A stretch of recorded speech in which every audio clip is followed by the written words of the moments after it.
As I wandered through the tiny city of Kentlands in Gaithersburg, Maryland, not in Montgomery County, I happened upon this really strange name, Spangvola, the chocolatier, tucked away neatly on Main Street. So my love for chocolate, of course, led me to find out, what is this about? What does it mean? And who are these people? The whole operation is Caribbean owned and operated. Stay tuned for more on Carib Nation up next.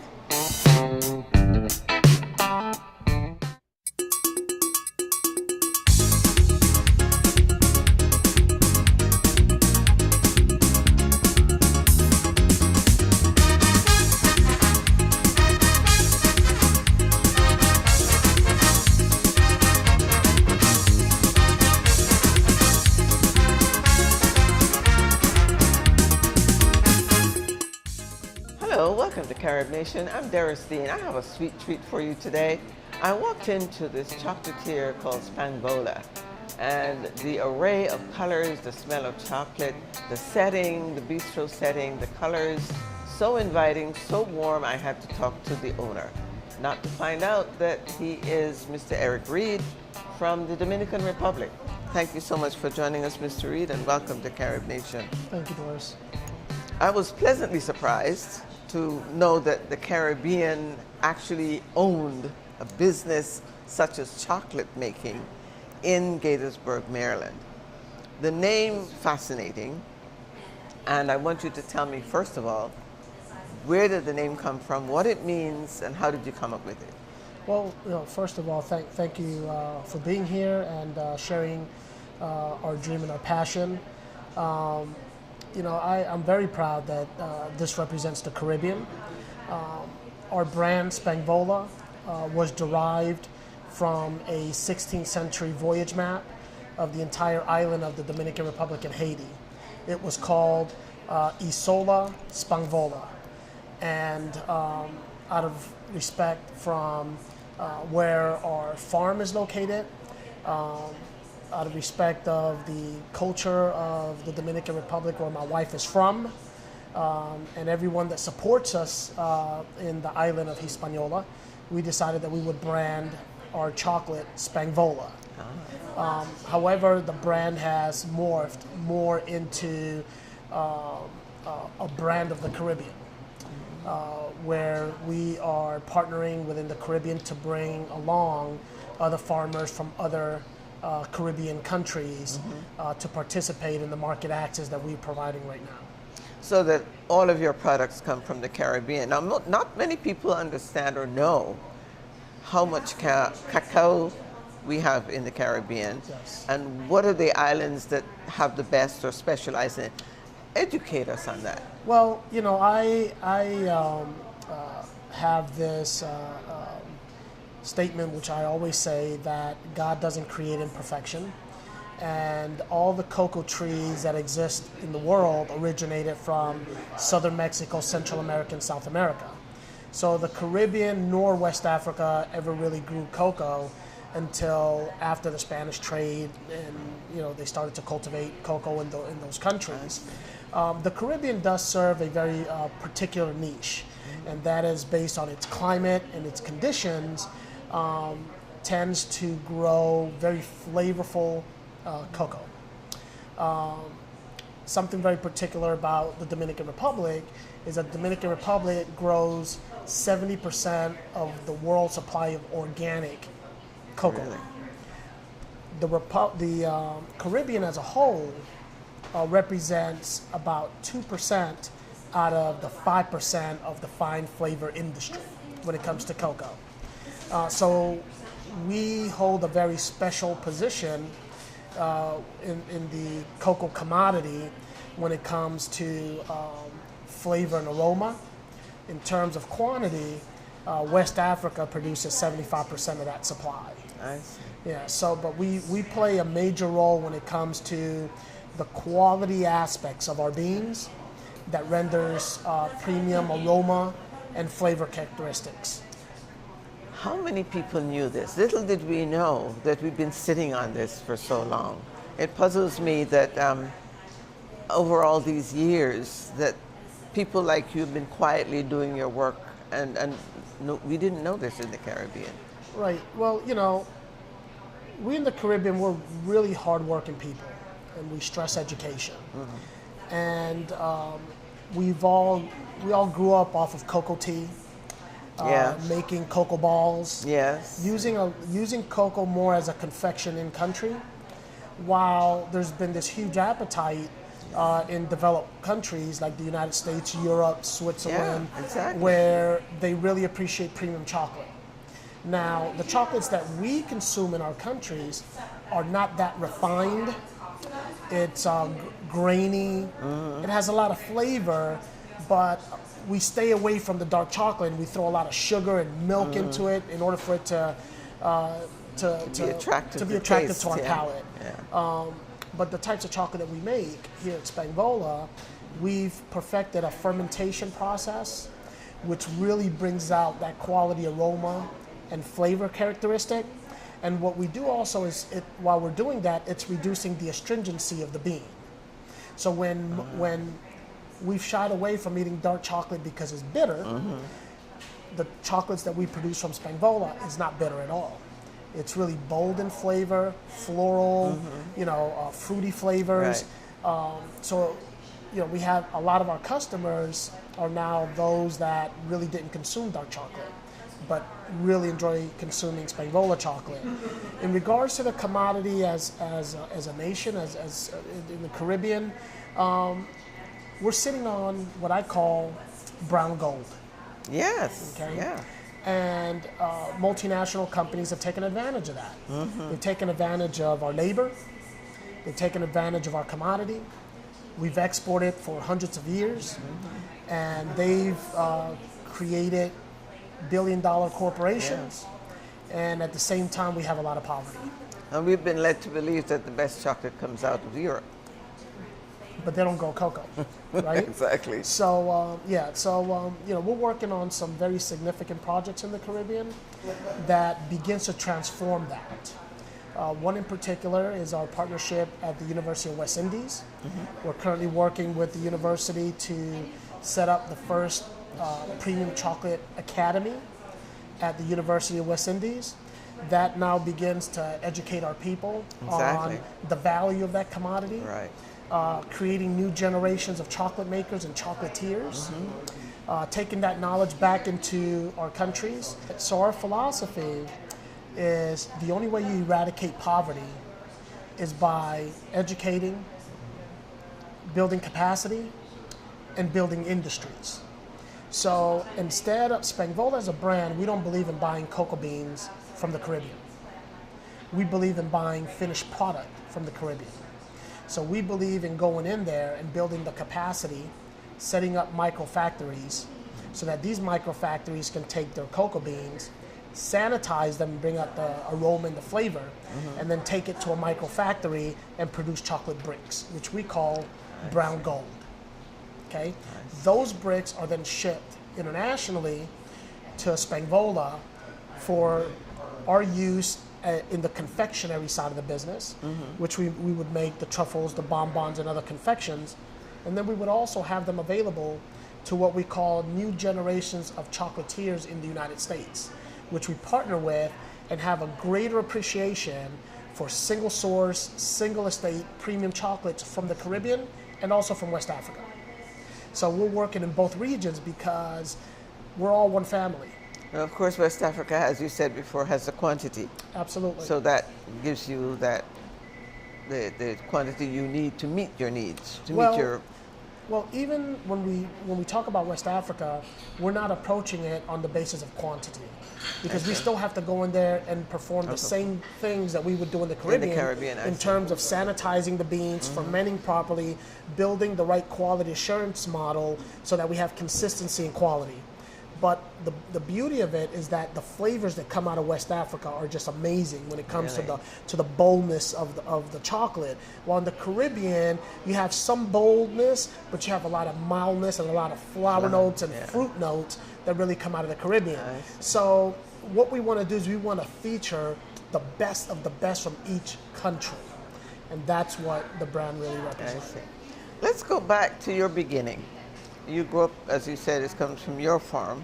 Right. How did you grow up, and what influence did that have on you? Sure. Well, I'm originally from Panama. My great-grandparents came from the island of Martinique and from Jamaica. So I have more ancestors from Jamaica than from anywhere else. I see. Okay. So at the age of 2, my father joined the U.S. military from Panama. He went into Puerto Rico, signed up with his brother, and then at that point, at the age of 2, I started to travel around the world because my father was in the military. Yeah. So I grew up in the United States, but my passion was always to go back to Panama and go into agriculture because that's something that I've had a passion for as a kid. Ah, So my background is an information technologist, and I had contracts all over the world to install systems. So I went into the Dominican Republic to install a system, and that's where I met my wife. We met in a bakery, and I have a sweet tooth, so I went in there and... You're always in there, right? Yeah. You had more than one sweet tooth. Yeah. So when I saw her, I invited her out to dinner. She refused 3 times. By the 4th time, she accepted, and 3 weeks later, we were married. Whoa. Yeah, it was quick. Wow. So, at the end of the day, the passion that I had to own a farm and grow different types of tropical fruits, my wife convinced me, let's do it in the Dominican Republic. So we began investing in agriculture in the Dominican Republic. Mainly was really just as another source of income, but mainly positioning ourselves so when we were retired. Yeah. We were growing tangerines, papaya, passion fruit, you name the fruit we were growing in. But it was always earmarked for selling it in country. The wake-up call was when we took close to 50,000 tangerines to the local market, and after all expenses, we had a net profit of about $600. And growing up here in the United States, knowing what these commodities go for, I knew that was not going to be a viable business at all for us.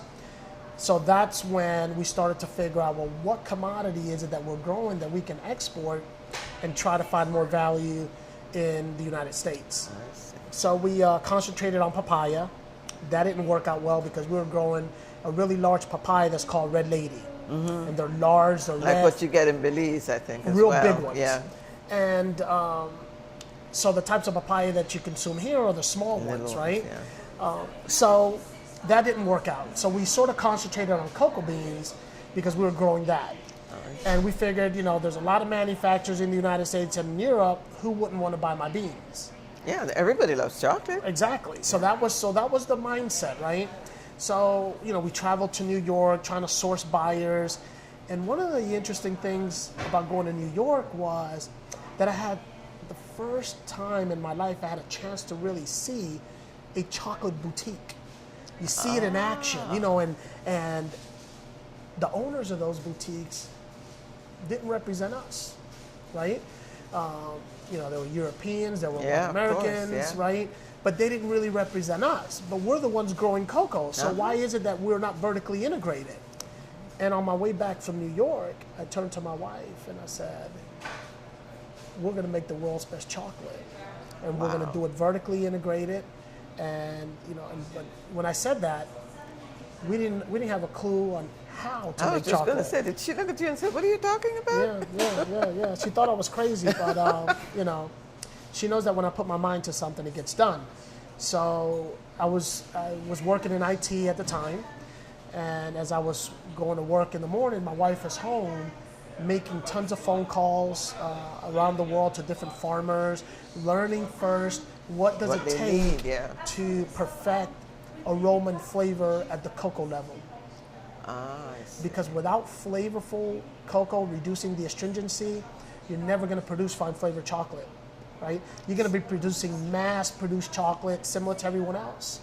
So once we perfected, so she started at the root. She started the root of it. Yeah. So once we perfected that, we got some beans shipped to us, and we converted the basement of our home into a small laboratory. And we bought some small grade equipment, and that's when we started to practice on how to make premium chocolate. And then from that, once we made it and we started to socialize it on Facebook to friends and family, everybody gave us high reviews. And we then said, well, what do we do next? Do we manufacture in the Dominican Republic or do we manufacture here? So manufacturing in the Dominican Republic had some challenges. Had 2 young kids, wasn't going to relocate them. So we don't live too far from here. We live in Gaithersburg. So we decided that we would find the right location to do the manufacturing and host a boutique. So that's what we did. In 2011, we opened up our first boutique, and we had our factory, and we were literally the only chocolate company vertically integrated in all of the Washington, D.C. area. Okay? When you, for the benefit of those who are not in the business, vertically integrated, explain how you build that.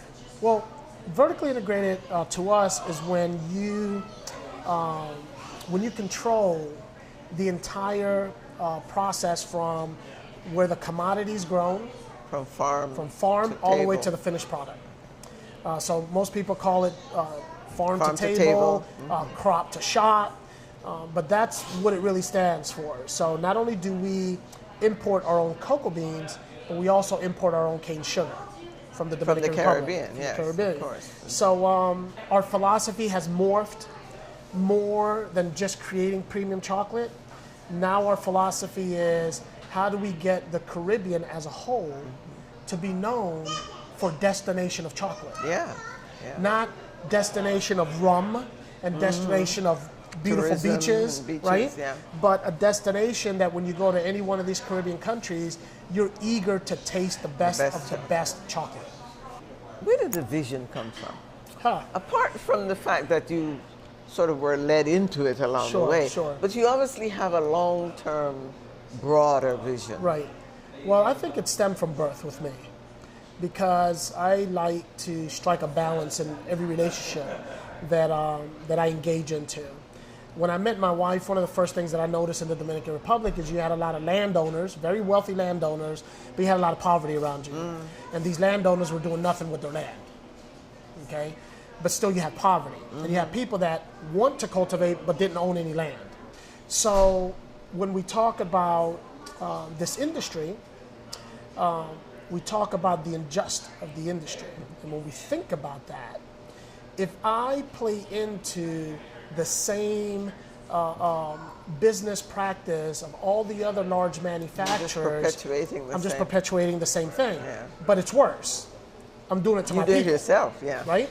So for me, to grow this business, I need more commodity, right? I could either do one or two things. I could go buy more land, or I could start buying beans from farmers. But buying beans from farmers is keeping them in that cycle of poverty. If I go in now and I build capacity based on our experience, and we now start to educate and teach and create industries in the Caribbean, now I can have a steady supply of premium chocolate already made in the Caribbean. I don't have to bring the beans here and make the chocolate. You get that? So I'm helping grow our business. I'm opening up market access for all the Caribbean brands, right? Which then feeds into the development of the country. So those are the types of solutions that are available for us to implement in the Caribbean. Now, once you start building a chocolate industry in the Caribbean, there are several multiplier effects. One, it also increases the fruit industry, the value of the fruit industry in the Caribbean. Because in chocolate confections, we need fruit, we need dry fruit, we need fruit purees, we need nuts, we need nut purees, right? It also increases our own use of pure cane sugar, right? So it starts to build sugar industries in our countries which has been dying. But instead of exporting the sugar, we're using it for our finished product, right? Packaging industry, right? So now you're starting to see a full cycle, all of the components that make up what we're trying to accomplish here in the United States. Now we're trying to steadily accomplish building here in the United States and in Europe. So the key thing is that although we're from the Caribbean, we are very much working in West Africa also.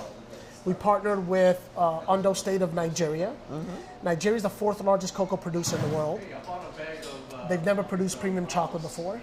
We went in there and we produced a premium chocolate from Nigeria. And this year we submitted it to London to participate for an award, and it won. Wow, that is right. So when we apply that methodology in the Caribbean, right, now you're starting to see that people in the United States, the consumers in the U.S. and in Europe, in Asia, appreciating what's really coming out of our countries. That is mind-blowing, actually. I am really glad that this is a seed that's been sown, and I hope that we can see the rest of the Caribbean use other products, use that concept for other products. One of the things that pains me so much is to see fruit on the ground wasting. But I keep wondering what could be done with this fruit. So we now have another outlet for that. Your wife is integrally involved. Oh, yes. She teaches classes once a month, and I've seen her that she really has perfected her own skill. Yes. She's obviously very passionate about what she's doing. Talk about her role a little bit, and how she has been able to partner with you. Well, I really enjoy speaking about my wife because if you look at a body of a human being, if you pull out the heart, it's not going to function. My wife's the heart of this business. And I'm here to tell you that Caribbean women are far stronger than Caribbean men. Okay, I can tell you that. We know that. Right. So I'm just here to confirm that. My wife is a master chocolatier. She comes up with unbelievable flavors. Just recently we made rums of the Caribbean. So we have Haiti, St. Lucia, St. Vincent, Dominica. Barbados, I hope. Barbados, we added Barbados. Guyana. We haven't done a Ghana, but we do have the rum. Yeah. But my wife plays a major role here. She's an owner. And she runs the kitchen. She runs the manufacturing. And she's perfected it. So, my role is to help build the business. But my wife owns the products that are being created, manufactured. From the bar to the final. From the bean, to the final. She's going to play a major role when it comes to the education part in the Caribbean, where she's going to be running these academies and training other professional and then subsequently master chocolatiers to really, create academies all over the Caribbean when it comes to this commodity. We're talking about a $200 billion industry. And you know what? We're going to take a piece of that. Of course. And we're going to take it and we're going to own it in the Caribbean. And, that's right. Those that don't like it, they're going to have to live with it. Well, they have to match up. This kind of concept focuses on entrepreneurship. Yes. Which is lacking in the Caribbean. One of the things that our colonial masters taught us was that we had to depend on the government. The first thing we did coming out of school, we looked for a white-collar job, work in the government, and that dirtying your hands was not the way to go. That was for cane farmers, and we had to move away from agriculture. It is now proving that we have to move back to agriculture. But you made a statement to me earlier that our education has fine-tuned our skills not to take risk. Correct. And what that means is that we've produced tons of bachelorettes, bachelor degrees, master degrees, PhDs. And what those things have done for us is it has really sharpened our skills in terms of not taking risk, okay?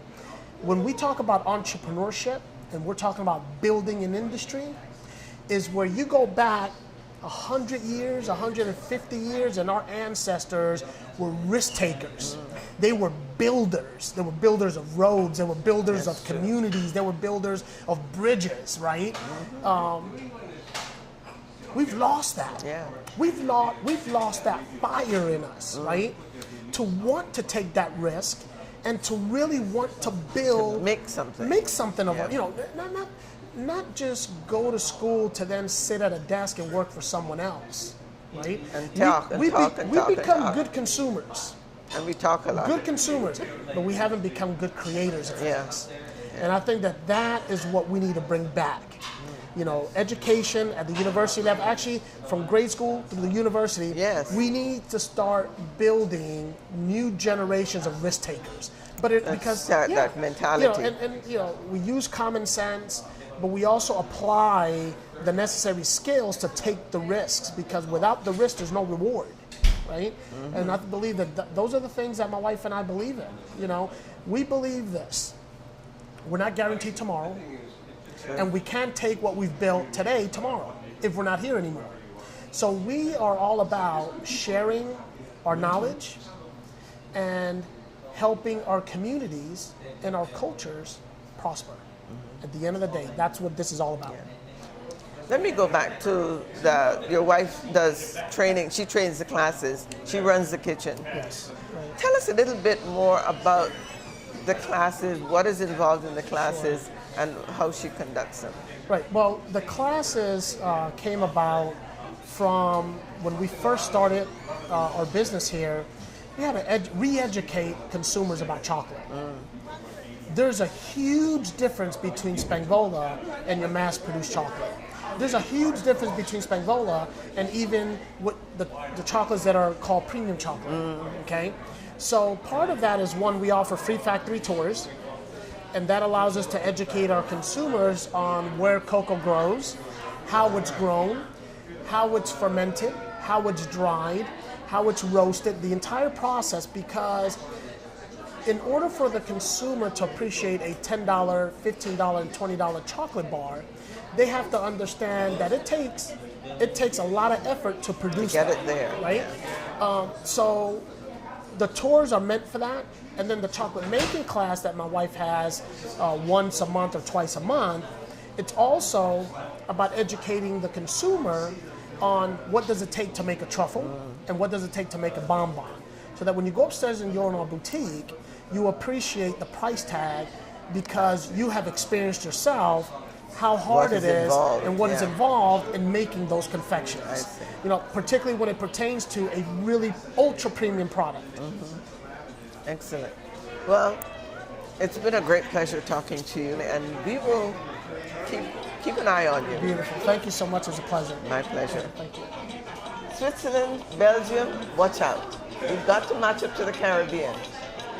This is Derrice Deane, and again, thanks for watching us in Carib Nation. Remember, our motto is one people, one culture, one Caribbean, one nation. Reid,